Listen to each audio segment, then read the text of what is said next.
Today we'll start with a new topic, that is fistula. So fistula is a tract which is lined by unhealthy granulation tissue. It is a tract which is lined by unhealthy granulation tissue having two openings. In sinus we have seen that sinus is always having a single opening, whereas in case of fistula there is always two openings. So fistula is a tract which is lined by unhealthy granulation tissue having two openings. One opening is opening into an organ, while the other opening is opening either in an organ or on the skin. So depending on the external, this is an internal opening because it is always present in an organ, so we called it as internal opening. Whereas the other opening, it can be either in an organ or on the skin, so this is an external opening. So depending on the external opening, whether it is present in an organ or in the skin, fistula is divided into two types. Internal fistula, when both the openings are in the organ, that is called as internal fistula. When both the openings are in an organ, and the example of internal fistula is vesicovaginal fistula, when both the openings are in an organ. If we go for an external fistula, one opening is in an organ whereas other is on the skin. So if we go for an example of external fistula, the best example is fistula in ano. Fistula in ano is a best example of external fistula because one opening is in the rectum whereas other opening is on the perianal skin. So that is an example of external fistula. Another classification of fistula is fistula can be congenital or acquired. Congenital fistulas are the fistulas which are present since birth. As you know, congenital means it is an error in which there is some developmental problem and that leads to congenital fistula, and the best example of congenital fistula is TO fistula, that is tracheoesophageal fistula, when there is communication between the trachea and esophagus, and that is congenital because of some developmental problem. So that is a congenital fistula. Whereas acquired fistulas are the fistulas which are acquired later in life because of some condition. For example, if the patient is suffering from an abscess and that abscess has not been properly drained, so that leads to an acquired fistula. So that is an example of acquired fistula.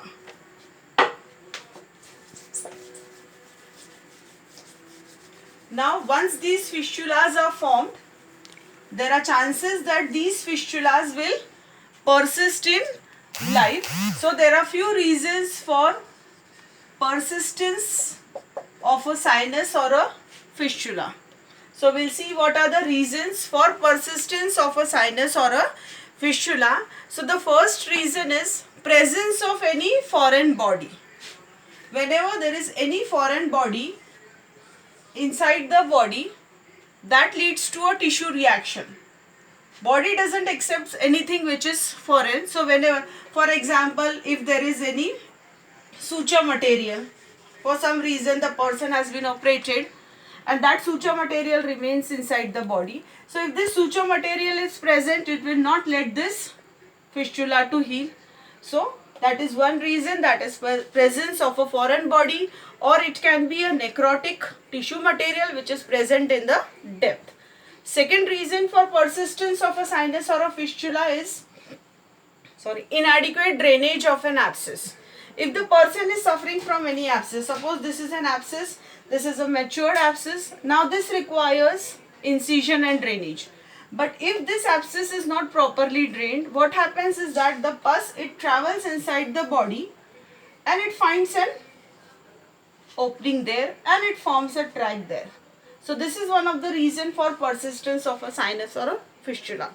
Third reason is unrelieved obstruction distal to any fistulous opening. Suppose body is having an opening of fistula and there is some unrelieved obstruction distal. Distal means which is away from the opening, जो opening से थोड़े दूरी पे है.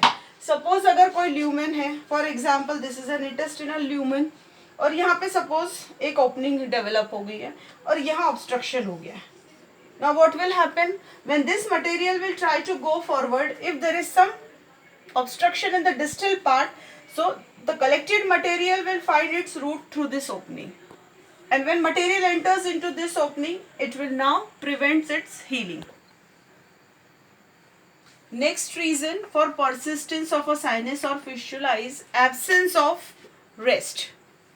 For example, if the patient is suffering from fistula in ano and if rest is not given, suppose that sphincter is contracting. So what happens when the sphincter contracts? The material will travel into that fistulous tract and it will prevent the healing of the fistulous tract. Another reason is when the tract gets epithelialized.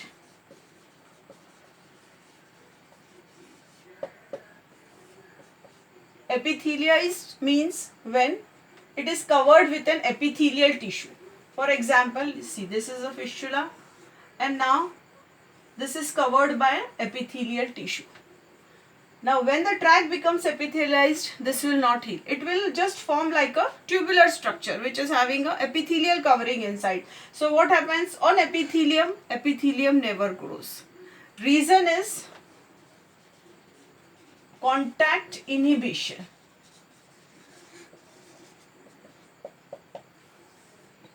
This is a process by which epithelial cells they stop growing.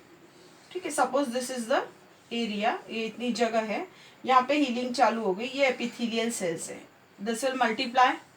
ठीक है, इधर की sales multiply करके आगे जाएगी, इधर की sales multiply करके आगे जाएगी, इधर से भी एपिथेलियम मल्टीप्लाई करके आगे जाएगा. अब क्या होगा, जैसे ये सेल इस सेल के कांटेक्ट में आती है तो मल्टीप्लिकेशन स्टॉप हो जाता है. नहीं तो क्या होगा, एक लेयर इधर से आ जाएगा, एक लेयर इधर से आ जाएगा, एक इधर से आ जाएगा, एक इधर से आ जाएगा. तो ऐसा कभी नहीं होता है. And this process is called as contact inhibition. So in human body on epithelium never grows. So whenever the tract becomes epithelialized, then that fistula will not heal. Next reason is development of dense fibrous tissue.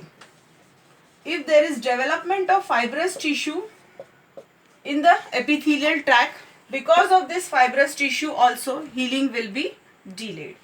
Another reason is presence of specific infections. For example, tubercular infections, syphilitic infections. Even if you are treating the fistula and if you are not treating these specific infections, fistula will not heal. Another reason is presence of malignant disease. Whenever a person is suffering from any malignant disease, because of this malignant disease, what happens is that the immunity of the person decreases. The malignant cells, they are always in a habit of taking lot of nutrition. They require a lot of nutrition. So what they do is they take the nutrition of the healthy cells and they start multiplying. So if there is a malignant disease, then the fistula will not heal. So these are the various reasons for persistence of a sinus or a fistula. This can be asked for 2 marks. Now coming on to our next topic, that is fistula in ano. This is a question which is frequently asked in exam. So fistula in ano is a fistula, or you can say it is a tract which is lined by unhealthy granulation tissue having one opening in the rectum or a little below, that is anal canal, and the other opening is on the perianal skin. ठीक है, तो अभी यहाँ पे क्या हुआ है, एक ओपनिंग कहाँ है, it is in an organ. Okay, got it. Another opening is on the skin. So which type of fistula is this now? This is an external fistula, because one opening is in the organ, whereas another opening is on the skin. So fistula in ano is the commonest and the best example of external fistula. Now coming on to etiology of fistula in ano. Fistula in ano develops because of untreated or incomplete treatment of an perianal abscess. If the person has suffered from a perianal abscess and that has not been properly treated, that leads to formation of fistula in ano. Because as I told you previously, whenever there is any infection, see listen, the basic of any infection or abscess, ठीक है, अगर body में आपके कहीं पे भी abscess हो जाता है या इन्फेक्शन हो जाता है तो क्या होता है, ये जो एब्सेस है या तो ये फूट जाएगा और मटेरियल बाहर आ जाएगा.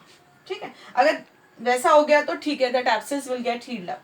But if this doesn't happens, what will happen is that this abscess will travel inside the body.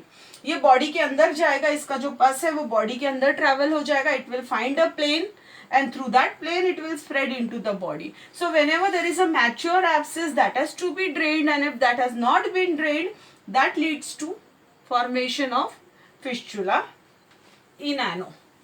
Along with this, there can be presence of other conditions like Crohn's disease, ulcerative colitis, so that will again lead to formation of fistula in ano. So incompletely drained abscess will lead to formation of fistula in ano. Now coming on to types of fistula in ano. Part में डाल दूंगी मैं